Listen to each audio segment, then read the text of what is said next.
નમસ્કાર, mid day રિપોર્ટમાં આપનું સ્વાગત છે। હું છું પંકજ। શરૂઆત કરીશું મહત્વપૂર્ણ ખબરથી। કોરોનાને કારણે સરકારની ચિંતા વધી છે। રાજ્યમાં કોરોનાના વધતા કેસ અંગે રાજ્ય સરકારે સમીક્ષા કરી। કેબિનેટ બાદ આરોગ્ય મંત્રી ઋષિકેશ પટેલે બેઠક યોજી છે। આરોગ્ય રાજ્યમંત્રી નિમિષાબેન સુથાર અને એસીએસ મનોજ અગ્રવાલ પણ ઉપસ્થિત રહ્યા। આરોગ્ય વિભાગના અધિકારીઓ સાથેની આ બેઠક હતી। રસીકરણ અને કેસોની સ્થિતિ અંગે પણ આ બેઠકમાં ચર્ચા કરવામાં આવી। तो कोरोना ने कारण सरकारनी चिंता वधी है, कारण के दैनिक नवा कोरोना केस जे आवी रह्या छे ए लगातार वधी रह्या छे। राज्य में कोरोना वधता केस अंगे राज्य सरकारे समीक्षा बैठक करी। केबिनेट बाद आरोग्य मंत्री ऋषिकेश पटेले आ बैठक बोलावी, जेमां आरोग्य राज्यमंत्री निमिषाबेन सुथार और एसीएस मनोज अग्रवाल पण उपस्थित रह्या। વધુ માહિતી સાથે સંવાદદાતા મયુર માકડિયા જોડાયા છે। મયુર, આજે જે બેઠક મળી છે ઋષિકેશ પટેલની અધ્યક્ષતામાં, આ બેઠકમાં કોરોનાને લઈને શું સૂચનાઓ આપવામાં આવી છે, શું અમલ કરવામાં આવશે આગામી દિવસોમાં?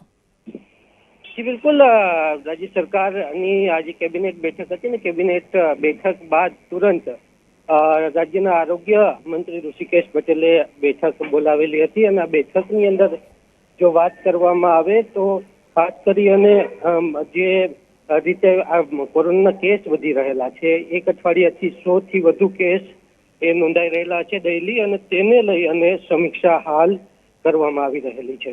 આ જે સમીક્ષા બેઠક છે તેની અંદર કેવા પ્રકારની ગાઈડલાઈન હવે જાહેર કરવી અને સાથે જ જે કેવા પ્રકારે રસીકરણની કામગીરી ચાલી રહેલી છે, આ તમામ મુદ્દાઓ છે તેની સમીક્ષા કરવામાં આવી રહેલી છે અને ત્યારબાદ રાજ્ય સરકાર કોઈ મહત્વનો નિર્ણય કોરોના મામલે લઈ શકે છે।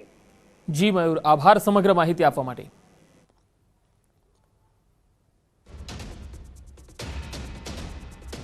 तो कोरोना ने लईने सरकारनी चिंता वधी है और आ बैठक में जो चर्चा थई रही है, बनी शके छे कि हवे सरकार आगामी दिवस में अथवा तो आजनी तारीख में कोई प्रतिबंध पण लावे अथवा कोई गाइडलाइन्स जारी करे, सूचनों जारी करे, कारण के कोरोना वधता केसों चिंताजनक है।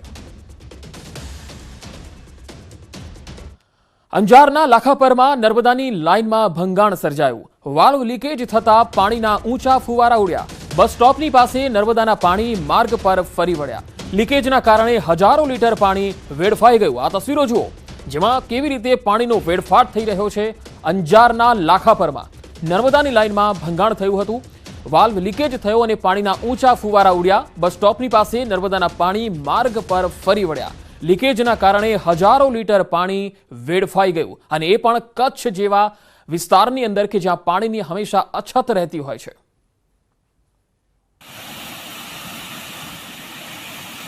नर्मदाना पाणी मार्ग पर फरी वळ्या અને આ તસવીરો જે સામે આવી રહી છે, લીકેજના કારણે હજારો લીટર પાણી રસ્તા પર વેડફાઈ ગયું અને કલાકો સુધી અહીંયા કોઈ જ તંત્રનો અધિકારી પણ ન ફરક્યો અને એના કારણે આ પાણીનો વેડફાટ થયો।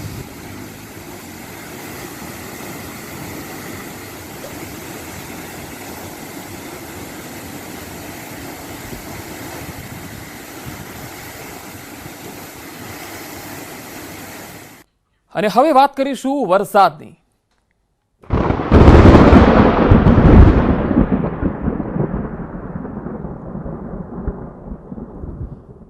રાજ્યમાં અનેક જગ્યાએ વરસાદની ધમાકેદાર એન્ટ્રી થઈ છે। મધ્ય ગુજરાતમાં ખેડા જિલ્લાના નડિયાદમાં પવન સાથે વરસાદ થયો। સિઝનનો પહેલો વરસાદ નડિયાદમાં જોવા મળ્યો। છેલ્લા 2 દિવસથી વરસાદ પડતા વાતાવરણમાં ઠંડક ફેલાઈ ગઈ છે। સતત વરસતા વરસાદથી લોકોને ગરમીથી રાહત મળી ગઈ છે। તો રાજ્યમાં અનેક જગ્યાએ વરસાદના અહેવાલ, ધમાકેદાર એન્ટ્રી વરસાદની થઈ છે। ઉત્તર ગુજરાત અને મધ્ય ગુજરાતમાં પણ અનેક વિસ્તારોમાં વરસાદ થઈ રહ્યો છે। નડિયાદમાં પવન સાથે વરસાદ થયો। છેલ્લા 2 દિવસથી વરસાદ પડતા વાતાવરણમાં ઠંડક ફેલાઈ છે। તાપમાનનો પારો પણ 2 થી 3 ડિગ્રી નીચે ગયો છે।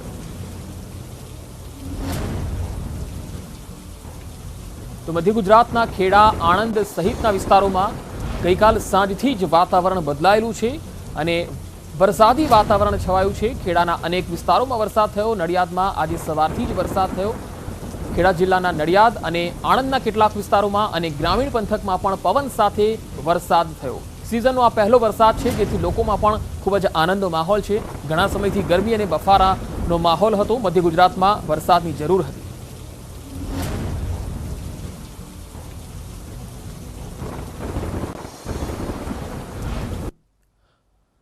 વાત હવે અમરેલીની. અમરેલી જિલ્લાના દરિયાકાંઠે વરસાદી માહોલ બરાબર જામ્યો છે. જાફરાબાદ સહિત કાંઠા વિસ્તારોમાં વરસાદ પડ્યો, જેમાં લોર, ફાચરિયા અને પીછડી, મીઠાપુર જેવા ગામોમાં વરસાદી ઝાપટા પડ્યા અને ગામ લોકોમાં પણ ખૂબ જ આનંદની લાગણી જોવા મળી, કારણ કે અહીંયા બફારા અને ગરમીથી લોકો ત્રસ્ત હતા. અમરેલી જિલ્લામાં જોકે છેલ્લા 3 દિવસથી વરસાદી માહોલ છે. સાવરકુંડલામાં પણ સૌથી વધારે વરસાદ છેલ્લા 3 દિવસમાં જોવા મળ્યો છે, ત્યારે હવે ગ્રામીણ વિસ્તારોમાં અને જાફરાબાદમાં પણ વરસાદી માહોલ છવાયો છે. તો ઉત્તર ગુજરાતના અરવલ્લીની વાત કરીએ તો અરવલ્લીના મેઘરજમાં પણ વરસાદ શરૂ થયો. ભારે ઉકળાટ બાદ મેઘરાજાની અહીંયા એન્ટ્રી થઈ છે. મેઘરાજા મેઘરજમાં સવાર થયા છે અને વાતાવરણમાં અચાનક પલટો જોવા મળ્યો.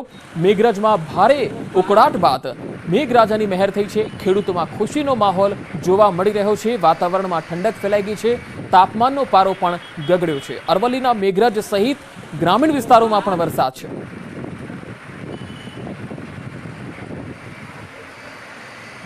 તો સૌરાષ્ટ્રના રાજકોટ જિલ્લામાં ધોરાજીમાં સતત બીજા દિવસે વરસાદી માહોલ જામ્યો છે. સવારથી વાદળછાયું વાતાવરણ બાદ ધીમી ધારે વરસાદ વરસ્યો. શહેરના મુખ્ય માર્ગ પાણી થયા છે.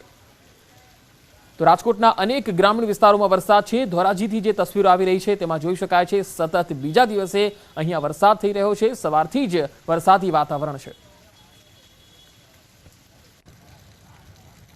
અને હવે વાત કરીએ ઓવરઓલ આખા રાજ્યની. આજથી રાજ્યમાં બેસી શકે છે ચોમાસું. ચોમાસું બેસવા માટે અનુકૂળ સ્થિતિ જોવા મળી રહી છે. 11 જૂનથી દહાણુમાં સ્થિર થયું છે નૈઋત્યનું ચોમાસું, ત્યારે રાજ્યના મોટા ભાગના વિસ્તારમાં પ્રી મોન્સૂન વરસાદ જોવા મળી રહ્યો છે. પ્રી મોન્સૂન એક્ટિવિટીની અસર દેખાઈ રહી છે. 24 કલાકમાં 91 થી વધુ તાલુકામાં વરસાદ વરસ્યો છે. આજે 23 જેટલા જિલ્લામાં વરસાદની આગાહી છે. પ્રી મોન્સૂન એક્ટિવિટીની અસર આજે પણ જોવા મળશે અને બની શકે છે કે નૈઋત્યનું જે ચોમાસું છે એ આજે સાંજ સુધીમાં ગુજરાતમાં વિધિવત બેસી શકે છે. હજુ 5 દિવસ રાજ્યમાં વરસાદની આગાહી છે, ત્યારે આજે સમગ્ર સૌરાષ્ટ્રમાં વરસાદની આગાહી કરવામાં આવી છે. કચ્છમાં પણ આજે વરસાદની આગાહી છે. દક્ષિણ ગુજરાતમાં પણ આજે વરસાદ પડી શકે છે. અમદાવાદ અને પાટણમાં પણ આજે વરસાદની સંભાવના છે. ઉત્તર ગુજરાતમાં બનાસકાંઠા, સાબરકાંઠામાં પણ આજે વરસાદની સંભાવના છે. ઓવરઓલ ગુજરાતના મોટા ભાગના વિસ્તારોમાં આજે વરસાદની સંભાવના છે. તો મેપના માધ્યમથી આપણે જાણીશું કે કયા કયા વિસ્તારોમાં વરસાદની સંભાવના છે. આ તસવીરો જુઓ. ગુજરાતના મેપમાં આપને જે લોકેશન્સ દેખાઈ રહ્યા છે એ તમામ વિસ્તારોમાં આજે વરસાદની સંભાવના છે, જેમાં સૌરાષ્ટ્ર અને દક્ષિણ ગુજરાતના મોટા ભાગના વિસ્તારો છે. મધ્ય ગુજરાતમાં આણંદ છે, વડોદરા છે. દક્ષિણ ગુજરાતમાં સુરત છે, નવસારી છે, ડાંગ, તાપી, નર્મદા આ વિસ્તારોમાં આજે વરસાદની સંભાવના છે. સૌરાષ્ટ્રમાં ગીર સોમનાથ, ભાવનગર, અમરેલી, જૂનાગઢ, પોરબંદર, દ્વારકા, જામનગર, રાજકોટ, મોરબી આ તમામ વિસ્તારોની અંદર વરસાદની સંભાવના છે, જ્યારે કચ્છમાં પણ આજે વરસાદ પડી શકે છે.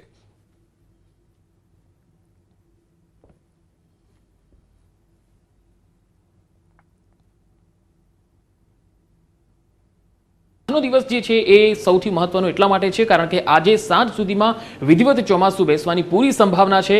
ગઈકાલથી જ રાજ્યના અનેક વિસ્તારોમાં વરસાદ પડી રહ્યો છે. આજે કયા કયા વિસ્તારોમાં વરસાદ પડશે એ હું આપને વિન્ડી મેપના માધ્યમથી બતાવીશ. તો આપ અત્યારે જોઈ શકો છો કે આ ગુજરાતનો જે નકશો છે એમાં આપ આજે સાઇન જોઈ રહ્યા છો એ તમામ વિસ્તારો એવા છે કે જ્યાં વરસાદની આજે પૂરી સંભાવના છે. હું ટીકમાર્ક કરીશ કે આ એક જામનગર, જ્યાં આજે સૌથી વધારે વરસાદ થઈ શકે છે. રાજકોટમાં આજે વધારે વરસાદ થઈ શકે છે. અમદાવાદમાં કેટલાક ગ્રામીણ વિસ્તારોમાં સામાન્ય વરસાદ થશે, પરંતુ વડોદરા, આમોદ આ વિસ્તારમાં આજે બપોર પછી ભારે વરસાદની સંભાવના છે. અને ગોધરા અને લુણાવાડામાં આજે સવારથી જ વાતાવરણ વરસાદી જોવા મળી રહ્યું છે અને ત્યાં આજે મધ્યમ વરસાદની સંભાવના છે. ત્યારબાદ વિરમગામ, સુરેન્દ્રનગરમાં પણ વરસાદની સંભાવના છે.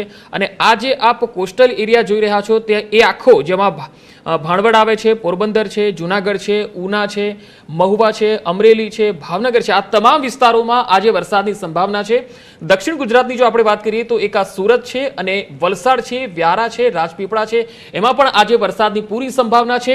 અને ઉત્તર ગુજરાતમાં પણ અનેક વિસ્તારો એવા છે જેમ કે કચ્છના ગાંધીધામ છે, રાધનપુર છે, મહેસાણા છે, હિંમતનગર છે, પાલનપુર છે, આ વિસ્તારોમાં પણ આજે બપોર બાદ ધોધમાર વરસાદની સંભાવના છે અને હવામાન વિભાગે જે રીતે કહ્યું છે, હું આપને એક ઇમેજ પણ બતાવીશ જે હવામાન વિભાગે આજે વેબસાઇટ ઉપર પોસ્ટ કરી છે કે નૈઋત્યનું જે ચોમાસું છે એ ધીરે ધીરે ગુજરાત તરફ આગળ વધી રહ્યું છે અને આજે સાંજ સુધીમાં વિધિવત આ ચોમાસું ગુજરાતમાં આવી જશે અને ગુજરાતના મોટા ભાગના શહેરોમાં આજે વરસાદની સંભાવના છે. 21 જેટલા જિલ્લામાં અત્યાર સુધીમાં વરસાદ થઈ ચૂક્યો છે, બાકીના જિલ્લાઓમાં પણ આજે વરસાદની પૂરી સંભાવના છે.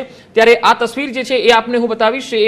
આ જે તસવીર છે એમાં આપ જોઈ શકો છો કે સૌરાષ્ટ્ર અને કચ્છનો કેટલોક વિસ્તાર છે જ્યાં આગળ અત્યારે ક્લાઉડી વાતાવરણ છવાયેલું છે. દક્ષિણ ગુજરાતનો પણ કેટલોક વિસ્તાર એવો છે કે જ્યાં પણ ક્લાઉડી વાતાવરણ જોવા મળી રહ્યું છે. તો ફરી એક વખત હું વિન્ડી મેપના માધ્યમથી બતાવીશ કે આ વરસાદી સિસ્ટમ જે છે એ ગુજરાતના અલગ અલગ શહેરોમાં કેવી રીતે આગામી 2 થી 3 દિવસમાં હાવી થશે. આપ જોઈ શકો છો કે અત્યારે જે ક્લાઉડી વાતાવરણ છે એ અલગ અલગ સૌરાષ્ટ્ર અને દક્ષિણ ગુજરાતના વિસ્તારોમાં જોવા મળી રહ્યું છે અને ધીરે ધીરે 2 દિવસની અંદર મોટા ભાગના વિસ્તારોની અંદર વરસાદ થશે. ખેડૂતો માટે ખૂબ રાહતની વાત એ છે કે કાગડોળે ખેડૂતો રાહ જોતા હોય છે, વાવણીનો સમય પણ છે અને વરસાદની અત્યારે જરૂરિયાત પણ છે. ત્યારે મેઘરાજા મહેરબાન થાય એવી પૂરી શક્યતા છે. આજે મોટા ભાગના શહેરોમાં મેઘરાજા મહેરબાન થશે એવી પૂરી શક્યતા છે. ખાસ કરીને દક્ષિણ ગુજરાત અને સૌરાષ્ટ્રના અને કચ્છના કેટલાક ભાગો. તો દ્વારકા જિલ્લાના વાતાવરણમાં પલટો આવ્યો છે. તો મેઘરજ, મીઠાપુર અને આરંભડા જેવા ગામોમાં વરસાદ થયો છે. ધીમી ધારે વરસાદ થતા ખેડૂતોમાં ખુશીની લહેર છવાઈ ગઈ છે. તો દ્વારકા જિલ્લાના વાતાવરણમાં પલટો જોવા મળ્યો. મેઘરજ, મીઠાપુર અને આરંભડામાં વરસાદ પડ્યો. ધીમી ધારે વરસાદ થતા ખેડૂતોમાં ખુશીની લહેર છે. તો સૌરાષ્ટ્રના અનેક વિસ્તારોમાં આજે બપોર બાદ વરસાદ થશે. સામાન્યથી મધ્યમ વરસાદની સંભાવના છે કારણ કે હવે પ્રી મોન્સૂન એક્ટિવિટી અને ચોમાસાની આગમન જે છે એ એક દિવસની જ રાહ છે. આજે સાંજ સુધીમાં આ ચોમાસું બેસી શકે છે. દ્વારકા બાદ હવે વાત કરીશું નર્મદાની. નર્મદા જિલ્લામાં વરસાદ બાદ દેવ નદી પર આવેલ કોઝવેમાં 8 વર્ષની બાળકી તણાઈ. માતાની આંખો સામે જ પોતાની વહાલસોઈ દીકરી પાણીમાં તણાઈ જતા ભારે શોકાતુરનો માહોલ સર્જાયો. ગામ લોકો અને તંત્ર દ્વારા બાળકીની શોધખોળ જારી છે. ઘટનાની જાણ થતા ડેડિયાપાડા મામલતદાર, ટીડીઓ સહિત પોલીસનો કાફલો સ્થળ પર પહોંચી અને બાળકીના મૃતદેહને શોધવા તજવીજ હાથ ધરી છે.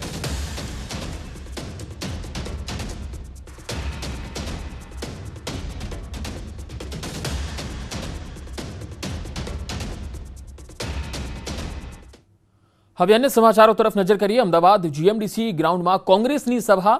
રાહુલ ગાંધીના સમર્થનમાં પ્રદેશ કોંગ્રેસે સભા આયોજિત કરી છે. કોંગ્રેસ નેતાઓ અને કાર્યકર્તાઓ મોટી સંખ્યામાં અહીંયા ઉપસ્થિત છે.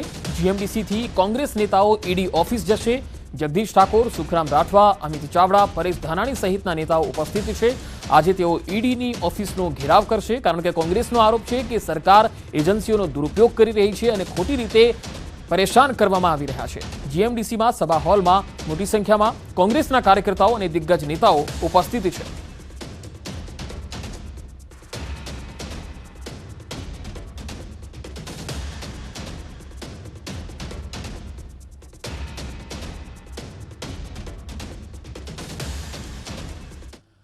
તો રાહુલ ગાંધીને જે ईडीए समन्स આપ્યું છે તે મામલે સ્મૃતિ ઈરાની હાલ સંબોધન કરી રહ્યા છે. આવો સાંભળીએ. गतिविधियों में वो हिस्सा ले सके. क्या ऐसे डोनर्स की ये मंशा थी कि उनका पैसा कांग्रेस पार्टी उस कंपनी को समर्पित कर दे जिसमें मालिकाना हक गांधी खानदान का. मालिकाना हक कोई भी सामाजिक कार्य के लिए नहीं, क्योंकि यंग इंडिया ने अपनी स्थापना के वक्त एक लाइसेंस लिया under section 25 of companies act कि वो सिर्फ चैरिटी करेंगे. लेकिन साल 2016 में यंग इंडिया ने इस बात को स्वीकार किया कि उन्होंने 6 वर्ष की अवधि में चैरिटी का एक भी काम नहीं किया. प्रश्न यह उठता है, कंपनी बनाई जाती है समाज सेवा के लिए, लेकिन समाज की सेवा नहीं, वो कंपनी मात्र गांधी खानदान की सेवा करने तक सीमित हो जाती है. आज एक प्रश्न उन नेताओं से करना चाहती हूं जो ईडी के ऊपर दबाव डालने के लिए दिल्ली में उपस्थित हुए हैं। आपको राहुल गांधी अगर मिले तो उनसे पूछिएगा कि उनका संबंध डोटेक्स मर्चेंडाइज प्राइवेट लिमिटेड के साथ क्या है। डोटेक्स मर्चेंडाइज प्राइवेट लिमिटेड हवाला एंट्री ऑपरेटर कोलकाता से संबंधित है,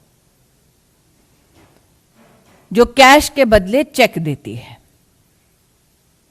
जिसकी ट्रांजैक्शंस पर फाइनेंशियल इंटेलिजेंस यूनिट का रेड फ्लैग है। जो कांग्रेस के कार्यकर्ता आज दिल्ली में एकत्रित हुए हैं, वो राहुल गांधी जी से पूछिए कि गांधी खानदान का संबंध डोटेक्स मर्चेंडाइज प्राइवेट लिमिटेड से क्या है। क्या यह सत्य है कि डोटेक्स मर्चेंडाइज प्राइवेट लिमिटेड के साथ उन कंपनीज का संबंध है जिसमें मालिकाना हक राहुल गांधी, सोनिया गांधी और जिसका संबंध श्रीमती वाड्रा से है। आज जो लोग इन्वेस्टिगेशन एजेंसीज पर दबाव डालना चाहते हैं, उनका ध्यान आकृष्ट करूंगी दिल्ली हाईकोर्ट के 2019 के एक जजमेंट के वाक्य पर। The entire transaction of transferring shares of AGL to Young India was nothing but a clandestine and surreptitious transfer of the lucrative interest in the premises of Young India. अर्थात AGL के ऊपर राहुल गांधी का, सोनिया जी का मालिकाना हक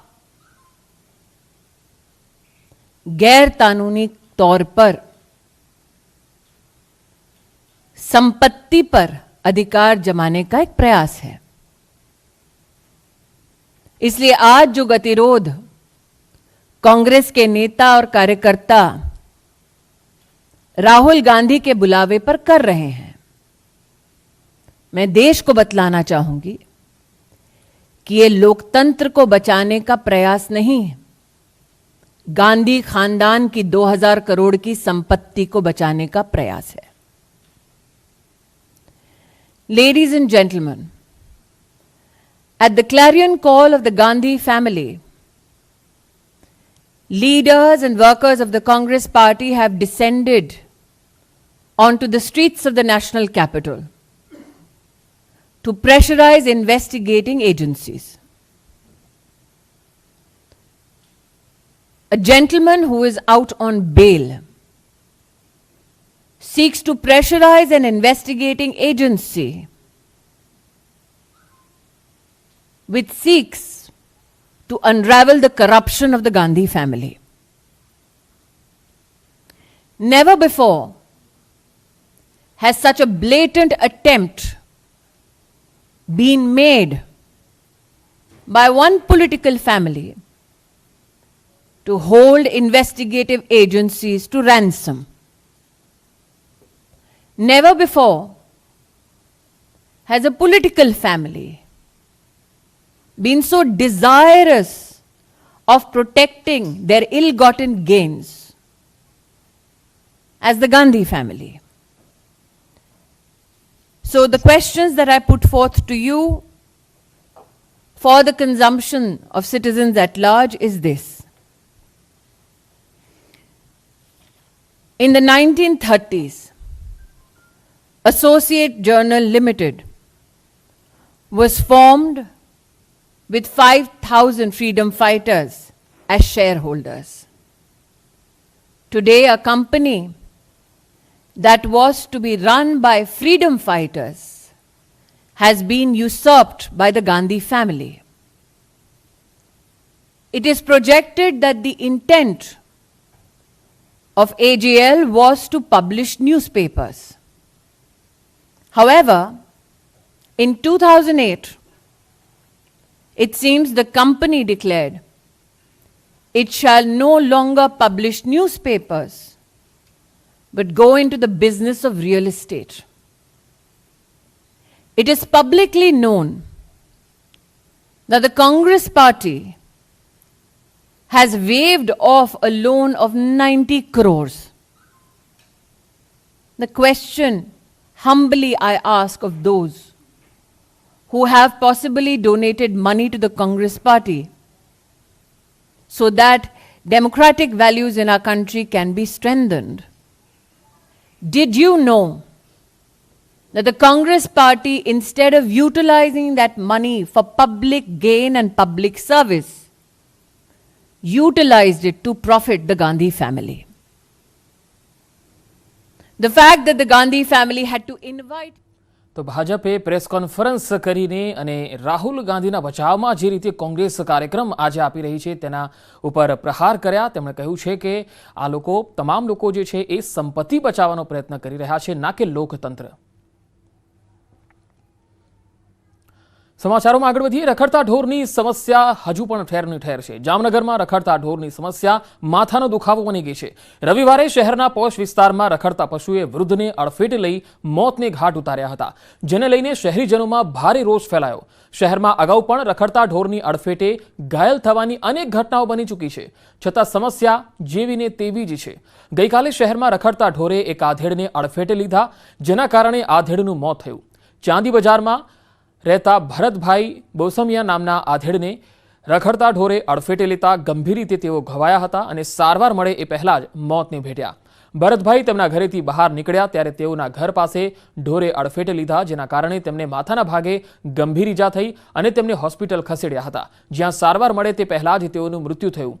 આ તરફ 2 દિવસ પહેલા જ શહેરમાં રખડતા ઢોરે એક વૃદ્ધને અડફેટે લેતા તેઓને અમદાવાદ હોસ્પિટલમાં સારવાર આપવાની ફરજ પડી હતી.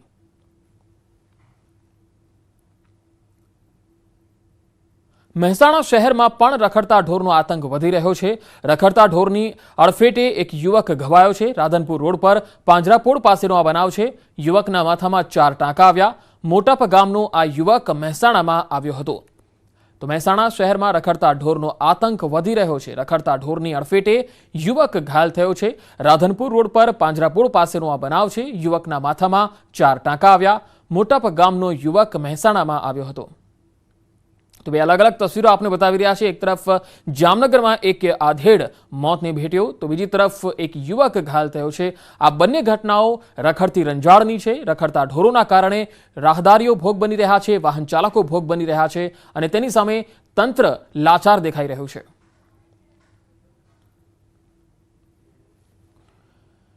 તો યુવકના માથા પર 4 ટાંકા આવ્યા. રખડતા ઢોરની સમસ્યાના કાયમી ઉકેલની લોકો માંગ કરી રહ્યા છે. જામનગરમાં જે રીતે એક વૃદ્ધનું મોત થયું, બીજી તસવીર છે જેમાં એક યુવક ઘવાયો છે.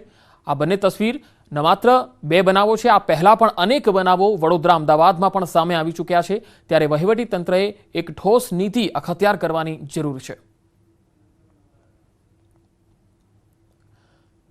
સુરતના અઠવા ગેટમાં એપાર્ટમેન્ટના ફ્લેટની સીલિંગ તૂટી ગઈ.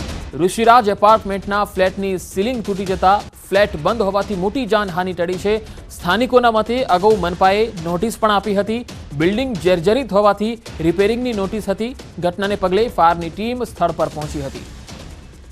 તો સુરતમાં અઠવા ગેટમાં એપાર્ટમેન્ટના ફ્લેટની સીલિંગ તૂટી ગઈ.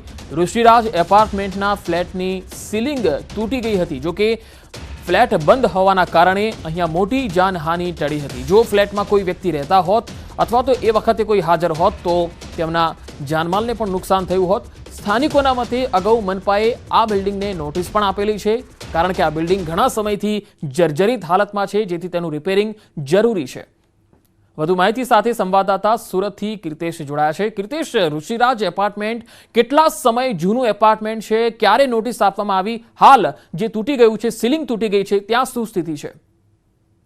બિલકુલ પંકજ, અઠવાગેટ વિસ્તારમાં આવેલા ઋષિરાજ એપાર્ટમેન્ટના એક ફ્લેટની સીલિંગ ધડાકાભેર અથડાતા સમગ્ર વિસ્તારમાં દોડધામ મચી જવા પામી હતી. જો કે આ બંધ ફ્લેટ હોવાને લઈને કોઈ જાનહાનિ નહીં થઈ.